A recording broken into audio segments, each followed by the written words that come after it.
Good morning second year. आज से thermodynamics part 2 यानी कि जो आपका यूनिट 2 है वो शुरू कर रहे हैं।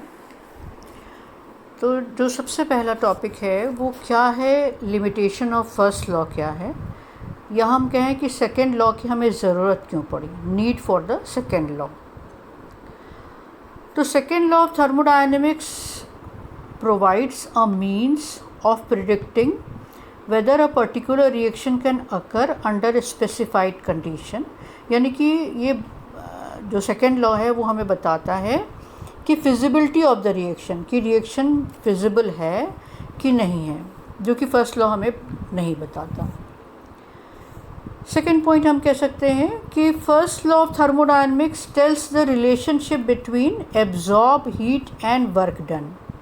फर्स्ट लॉ के द्वारा हमें ये पता चलता है कि संबंध एब्जॉर्ब हीट और किए गए कार्य के बीच में संबंध पता चलता है, परंतु ऊष्मा के प्रवाह की दिशा के बारे में फर्स्ट लॉ नहीं बताता। Direction of flow of heat, इसके बारे में फर्स्ट लॉ नहीं बताता।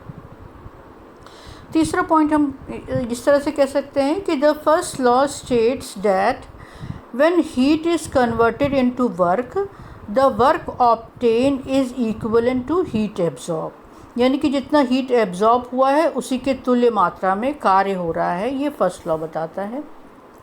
But first law does not tells us that the heat absorb at any temperature cannot be completely transformed into work without leaving some changes in the system or its surrounding। लेकिन first law हमें ये नहीं बताता कि जितना heat absorb हुआ है किसी भी ताप पर वो पूरा का पूरा वर्क में चेंज नहीं हो सकता बिना सिस्टम या सराउंडिंग में परिवर्तन हुए बिना वो पूरा का पूरा वर्क में चेंज नहीं हो सकता। Now different statement of second law of thermodynamics यानी कि ऊष्मागतिकी के द्वितीय नियम का जो विभिन्न स्टेटमेंट या विभिन्न कथन क्या हैं।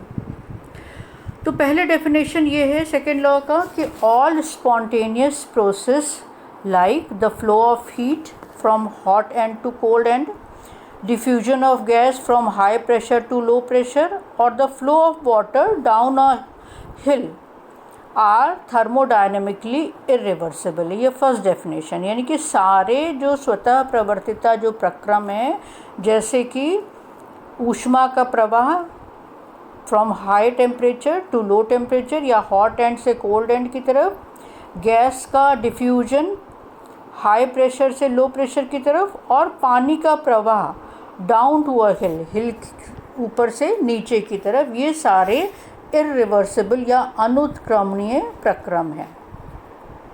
ये जो स्पॉन्टेनियस प्रोसेस का मतलब क्या हुआ, जिसको हम स्वतः प्रवर्तिता कह रहे हैं, इसका मतलब कि वो प्रोसेस हो रहे हैं विदाउट एनी एक्सटर्नल एजेंसी, कोई बाहर से हम उसको एड नहीं दे रहे हैं।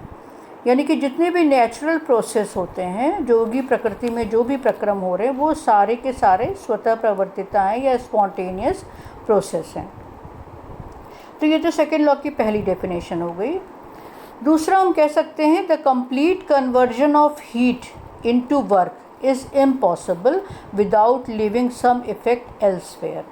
यानी कि पूरा का पूरा जो ऊष्मा है उसको कार्य में रूपांतरित करना संभव नहीं है। फर्स्ट लॉ क्या कहता है कि जब हीट को हम कार्य में परिवर्तित कर सकते हैं, कन्वर्ट कर सकते हैं, यानी कि जो वर्क ऑब्टेन है वो इक्विवेलेंट टू हीट एब्जॉर्ब है। लेकिन हमारे एक्सपीरियंस के आधार पर हम देखते हैं कि जो हीट एब्जॉर्ब होता है वो पूरी की पूरी तरह कार्य में रूपांतरित नहीं होता जब तक कि सिस्टम या सराउंडिंग में कोई चेंज नहीं हो। फॉर एग्ज़ाम्पल, जैसे कोई इंजन है, कोई लोकोमोटिव है, उसमें जो हीट या जो ऊष्मा प्रोड्यूस होती है वो पूरी की पूरी ट्रेन को चलाने में यूटिलाइज नहीं होती। उस ऊष्मा का कुछ भाग वेस्ट हो जाता है घर्षण के विरुद्ध। तो इस तरह से हम ये कह सकते हैं कि सेकेंड लॉ का स्टेटमेंट इस तरह से दे सकते हैं, सेकेंड डेफिनेशन इस तरह से दे सकते हैं कि complete conversion of heat into work is impossible. फिर फिर हम इस तरह से भी डेफिनेशन दे सकते हैं कि without the use of an external agency heat can not by itself pass from colder to hotter body, यानी कि हीट अपने आप से कोल्डर बॉडी से हॉटर बॉडी की तरफ प्रवाहित नहीं हो सकती without any use of external agency. तो ये डिफरेंट स्टेटमेंट हुए सेकेंड लॉ के। नेक्स्ट टॉपिक हमारा आ जाता है, वो है कार्नट साइकिल या कार्नट हीट इंजन। तो देखिए, हीट इंजन एक ऐसा डिवाइस है which converts heat continuously into chemical work, and Carnot device is an imaginary heat engine. अब कार्नट साइकिल क्या है? Carnot cycle is a process in which system returns to its original state after a number of successive changes। यानी कि Carnot cycle में different process होते हैं और different प्रक्रिया के द्वारा, डिफरेंट प्रक्रम के द्वारा ये जो सिस्टम है वापस अपनी ओरिजिनल स्टेट में आ जाता है। इस कार्नट साइकिल जो है इसमें चार ऑपरेशंस होते हैं, यानी कि चार प्रोसेस हम इसके अंतर्गत करते हैं। A Carnot engine consists of a cylinder containing 1 mole of an ideal gas as a working substance। जो कार्नट इंजन है उसको हम मान सकते हैं एक सिलेंडर है जिसके अंदर 1 मोल आदर्श गैस भरी हुई है और जिसमें कि फ्रिक्शनलेस और वेटलेस पिस्टन लगा हुआ है। And the cylinder is suppose to be insulated on all side except at the bottom. जो सिलेंडर है वो चारों तरफ से इंसुलेटेड है, लेकिन बॉटम पर नीचे की तरफ वो इंसुलेटेड नहीं है, जिससे कि हीट का जो फ्लो है सिस्टम से सराउंडिंग और सराउंडिंग सिस्टम के बीच में वो बॉटम के थ्रू हो सकता है।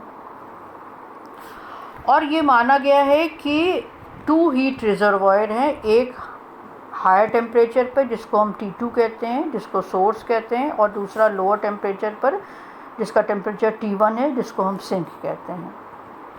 यदि कोई ऑपरेशन सिलेंडर को सोर्स के रूप के ऊपर रख के करते हैं, यानी कि जो कि T2 टेम्परेचर पे है, तो सिस्टम और सराउंडिंग के बीच में ऊष्मा का प्रवाह हो सकता है और इस तरह से टेम्परेचर सिस्टम का कांस्टेंट रहेगा, यानी कि इस प्रोसेस को हम आइसोथर्मल प्रोसेस कहते हैं। और इसके अलावा यदि हम ऑपरेशन या कोई भी प्रक्रम सिलेंडर को किसी इंसुलेटेड मटेरियल के ऊपर रख के करते हैं तो कोई भी ऊष्मा का प्रवाह नहीं होगा सिस्टम और सराउंडिंग के बीच में, तो ये प्रोसेस एडियाबैटिक होगा। तो कुल मिलाकर हमने ये देखा कि जो कार्नट इंजन है, एक तो हमने माना कि वो सिलेंडर है fitted with weightless and frictionless piston जिसके कि अंदर 1 मोल गैस भरी हुई है, 2 हीट रिजर्वॉयर हैं, एक सोर्स है, एक सिंक है। जब इनके ऊपर हम सिस्टम को रखते हैं तो बॉटम के थ्रू ऊष्मा का एक्सचेंज हो सकता है और इन दोनों समय सिस्टम आइसोथर्मल होता है। जबकि 2 ऑपरेशंस में हम सिस्टम को इंसुलेटेड मटेरियल पर रखते हैं तब सिस्टम तो ये प्रोसेस होता है वो एडियाबैटिक या रुद्धोष्म प्रक्रम होता है। तो देखिए, ये 4 प्रक्रम हम करवाते हैं, first, second, third and fourth. पहला प्रोसेस है आइसोथर्मल, दूसरा एडियाबैटिक, अगेन आइसोथर्मल, फिर एडियाबैटिक। 2 ये प्रोसेस हैं एक्सपेंशन के यानी कि प्रसार के, और 2 बाद वाले प्रोसेस हैं जो कि संपीडन है। हमने क्या कहा कि जो कार्नट साइकिल है, चक्र है, चक्र का मतलब जिसमें डिफरेंट प्रक्रम हो रहे हैं, जिसमें सिस्टम वापस अपनी मूल अवस्था में आ रहा है। तो ये 4 प्रक्रम के बाद सिस्टम यहाँ पर अपनी मूल अवस्था में आ गया। जो 4 प्रक्रम में आपको दिख रहा है, आइसोथर्मल और 2 एडियाबैटिक। 2 आइसोथर्मल हैं, यानी कि कौन कौन से, ये और ये। अभी हमने बताया आइसोथर्मल कब होंगे, जब उनको हम इनके ऊपर रखेंगे, हीट रिजर्वॉयर के ऊपर। एक ये सोर्स रहा, एक सिंक रहा। और देखिए, ये जो सिलेंडर है ये 3 तरफ से तो इंसुलेटेड है, लेकिन नीचे से इंसुलेटेड नहीं है। इसकी वजह से, चूँकि वो नीचे से इंसुलेटेड नहीं है,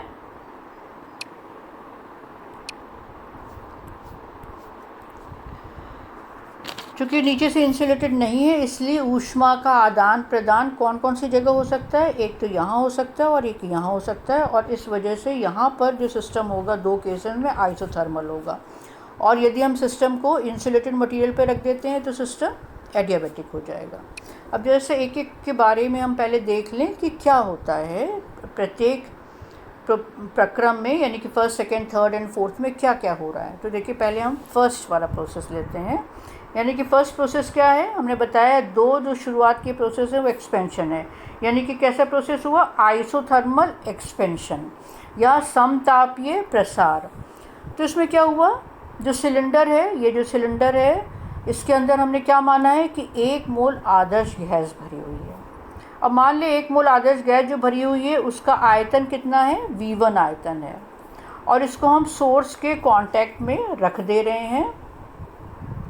तो क्या होगा, चलिए इसमें सोर्स के कांटेक्ट में रखने पर क्या होगा, Q2 ऊष्मा का अवशोषण करेगा। Q2 ऊष्मा अवशोषित होगी, एब्जॉर्ब होगी सोर्स के द्वारा, और सिस्टम का एक्सपेंशन होगा। कैसे एक्सपेंड करेगा सिस्टम, आइसोथर्मली एंड रिवर्सिबली। हर बार ध्यान रखना कि सिस्टम का जो भी प्रोसेस होगा वो रिवर्सिबली होगा। तो यहाँ पर चूँकि आइसोथर्मल है तो क्या होगा, एक्सपेंड जो सिस्टम है expand isothermally and reversibly from volume V1 to volume V2। यानी कि अब हमारा कितना क्या हो गया कि सिस्टम का एक्सपेंशन हुआ, और अब जो सिस्टम ने वॉल्यूम कितना अटेन कर लिया, V2 वॉल्यूम अटेन कर लिया। तो ये सिस्टम ने एक्सपेंशन हो रहा है, इसलिए सिस्टम ने कार्य करा, और वो कार्य क्या हो गया, किसके बराबर हो गया, W1 के बराबर हो गया। तो पहला ये एक्सपेंशन है, कैसा एक्सपेंशन है, आइसोथर्मल। क्यों, क्योंकि इसको हमने किसके ऊपर रखा है, सोर्स के, हीट रिजर्वॉयर के ऊपर रखा है, सोर्स यानी कि जो कि टेम्परेचर T2 पर है। दूसरे प्रक्रम में हम क्या करते हैं कि इस सिलेंडर को उठाकर, जिसका वॉल्यूम V2 है, इसको उठा के हम इंसुलेटेड मटेरियल के ऊपर रख देते हैं, और गैस को हम फिर से एक्सपेंड करते हैं। अब दूसरा प्रोसेस भी एक्सपेंशन का है, तो हम गैस को फिर प्रसार करते हैं, कहाँ से कहाँ तक, from volume V2 to volume V3 तक। किस तरह से प्रसार कर रहे हैं हम, रिवर्सिबली एंड एडियाबेटिकली। तो रिवर्सिबल रूप से और एडियाबेटिक रूप से हम गैस का प्रसार कर रहे हैं। अब हम देखें कि ये तो 2 प्रक्रम हो गए, तीसरे वाले प्रक्रम में क्या हो रहा है। तीसरे वाले प्रक्रम में अगेन देखिए, अब 2 लगातार कंप्रेशन या संपीडन के प्रक्रम होंगे, फिर एक आइसोथर्मल, दूसरा एडियाबेटिक।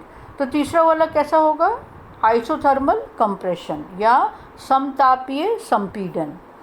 तो सिलेंडर को अब हमने किसके कांटेक्ट में रख दिया है, फिर हीट रिजर्वॉयर, जिसको हमने क्या कहा, सिंक, जो कि टेम्परेचर है T1 पर, लोअर टेम्परेचर पर है। Now the gas is allowed to compress करते हैं, यानी कि हम सिस्टम के ऊपर कार्य हो रहा है, यानी कि कंप्रेशन हो रहा है W3 जो कि नेगेटिव में होगा, और चूँकि सिस्टम के ऊपर कार्य हो रहा है, और कैसा गैस को कंप्रेस हम कैसे कर रहे हैं, आइसोथर्मली एंड रिवर्सिबली। कहाँ से कहाँ तक, from volume V3 to volume V4। अब हमने कंप्रेस करके वॉल्यूम कहाँ तक पहुँचा दिया, V4 तक पहुँचा दिया है। अब चौथा जो ये है एडियाबेटिक कंप्रेशन या रुद्धोष्म संपीडन। तो अब सिलेंडर को उठा के हमने कहाँ रख दिया, वापस इंसुलेटेड मटेरियल पर रख दिया। इंसुलेटेड मटेरियल का मतलब ये हो गया कि अब अंदर का टेम्परेचर बढ़ या घट सकता है, जबकि आइसोथर्मल केस में टेम्परेचर में कोई चेंज नहीं होता। अब यहाँ पर फिर सिस्टम को कंप्रेस करते हैं, किस तरह से कंप्रेस करते हैं, adiabatically and reversibly to volume V4 से V1 तक पहुँचा दिया हमने, V1 volume, and the temperature of the gas rises from T1 to T2। और टेम्परेचर क्या हो जाएगा, यहाँ पर क्योंकि कंप्रेशन कर रहे हैं, इसके ऊपर कार्य हो रहा है सिस्टम के ऊपर, और सिस्टम का जो टॉप है वो कहाँ से कहाँ तक हो जाएगा, फ्रॉम T1 टू T2। तो ये 4 प्रक्रम हुए जो कि इस साइकिल में हम कराते हैं। इसको हम ग्राफ के द्वारा भी रिप्रेजेंट कर सकते हैं। देखिए इधर हो गया प्रेशर वाई एक्सिस पर, इधर हो गया वॉल्यूम। तो पहला प्रक्रम ये है, दूसरा ये, तीसरा ये और चौथा ये। तो 2 प्रक्रम में तो देखिए वॉल्यूम में इंक्रीज़ हो रहा है, इधर वॉल्यूम इंक्रीज़ हो रहा है। देखिए ये A से B में वॉल्यूम इंक्रीज़ हुआ, B से C में। तो ये इन दोनों प्रक्रम में वॉल्यूम इंक्रीज़ हो रहा है, और इसमें दोनों में कॉम्प्रेशन हो रहा है। पहला वाला आइसोथर्मल एक्सपेंशन है, दूसरा वाला एडियाबेटिक एक्सपेंशन है, तीसरा वाला आइसोथर्मल कंप्रेशन, और चौथा वाला एडियाबेटिक कंप्रेशन है। तो देखिए ये ग्राफ के द्वारा रिप्रेजेंट कर रखा है। अब इसका जो डेरिवेशन है, यानी कि हर प्रोसेस में किए गए कार्य और अवशोषित ऊष्मा के बारे में हम नेक्स्ट सेशन में डिफ़ाइन करेंगे कि किस तरह से इसको हम कैलकुलेट कर सकते हैं और फिर टोटल किए गए कार्य को हम निकालेंगे। Thank you.